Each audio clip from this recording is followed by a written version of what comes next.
Hello po, ngayon po gagawa naman tayo ng banana chips. Since dito po sa lugar namin, napakahirap po ng humanap ng saging na saba. So nakakita lang po ako siguro ng less than half kilo. So ang ginawa ko po is, pinil ko lang po siya and then hiniwa ko po siya ng maninipis. Ganito po. Ayan po, ganito po. And then make sure po na naka-gloves kayo kasi masyado po siyang, alam niyo yun, madagta. Yung sticky kasi nga po is hilaw siya. So, ayan. So, mga ingredients po natin is, tanggalin ko lang po ito.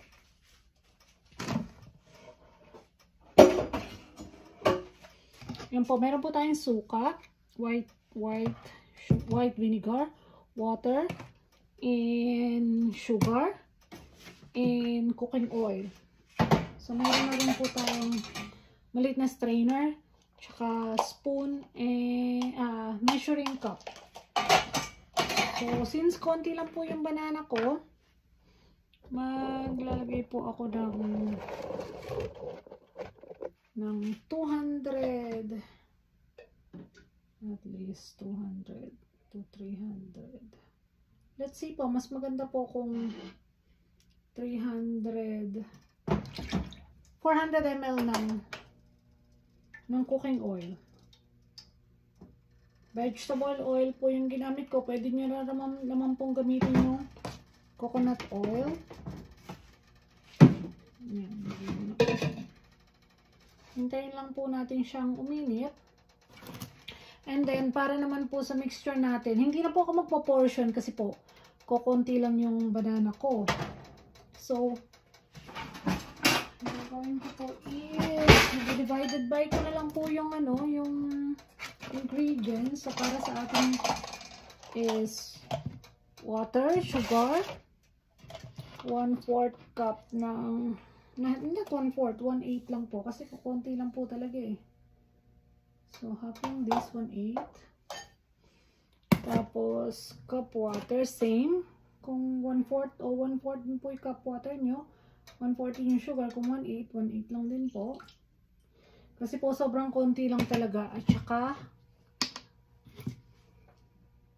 halos konting-konti lang po talaga ng vinegar. So, ganun lang po yung solution nyo. So, itabi na po natin yan mamaya. Para dun sa ating, hindi ko na po siya hahanguin at double fry kasi since konti lang po yung yung saging ko. Ito lang po siya. So, let's see po. Be careful po para sa para hindi kayo matalsikan.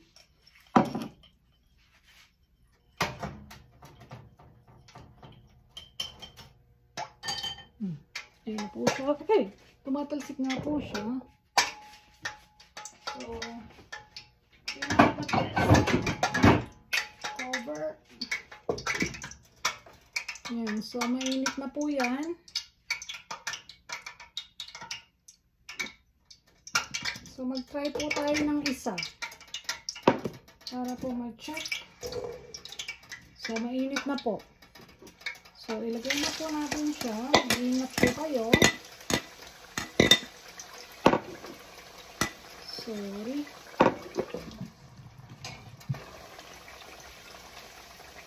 Ano naman po siya. Ano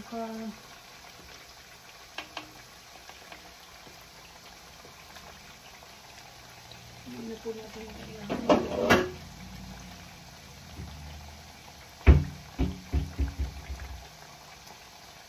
Ayan po. Walang pang natirang isa, sayang.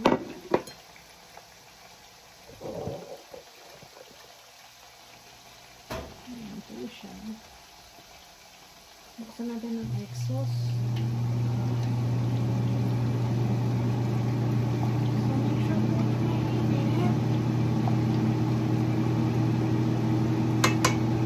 So, try lang po natin siya ng 2 to 3 minutes. Depende po.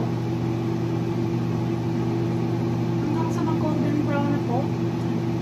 So, natatandaan niyo po yung solution natin. Kung magpo-portion po kayo, pwede niyo pong hanguin yung banana chips niyo ulit.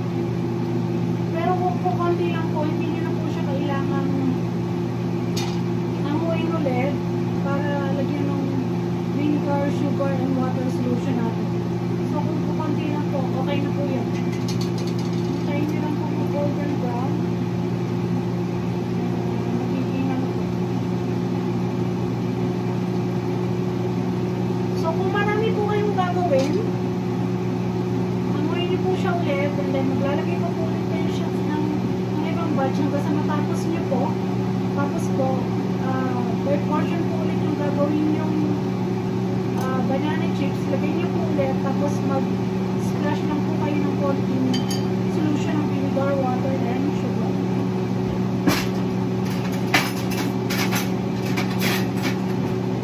So, since ako po, be careful lang po pag nag-pour kayo ng solution mamaya. Kasi po talagang magkakalsik-kalsik.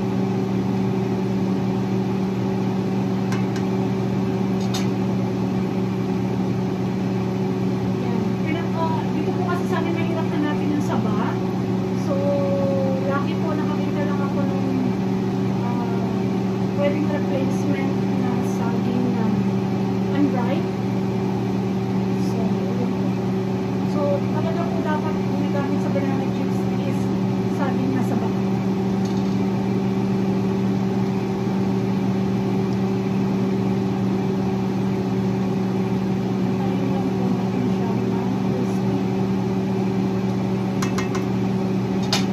Mag-crispy siya since hindi na po siya saba, pero okay na po siyang alternative.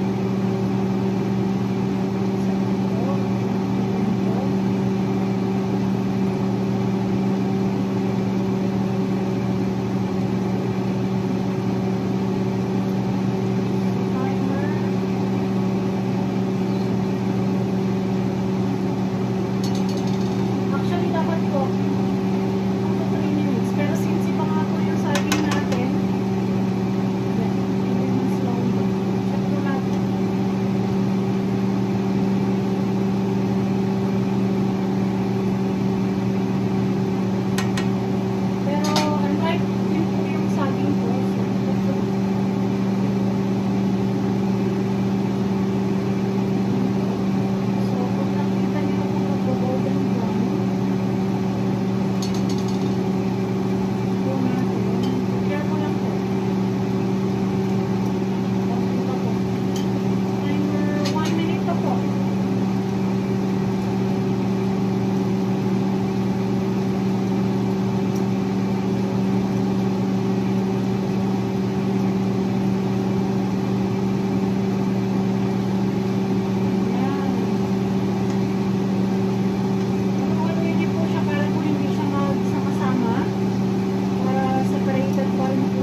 usually perfect po siya talaga sa unripe na saba.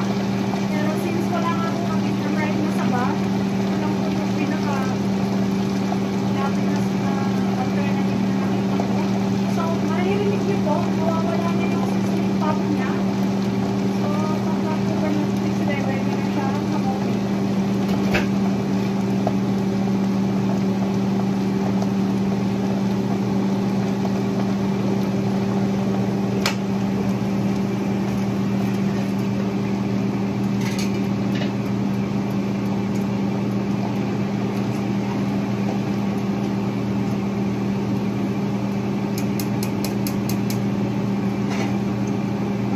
Po siya, pero hindi lang po golden brown nung talagang original na saba natin. So, hintayin nyo lang po siyang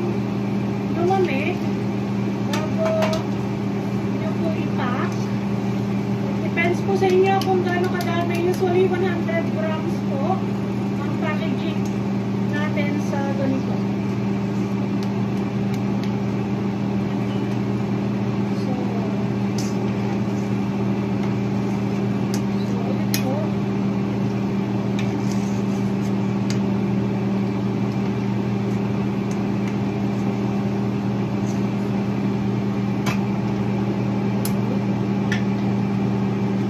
Hintayin nyo lang po siyang lumamig and then i-pack nyo po siya sa sealed. Kung gusto nyo vacuum also, depende po sa inyo for 100 grams each. Hindi ko pa po siya pwedeng tikman, mainit po. Thank you!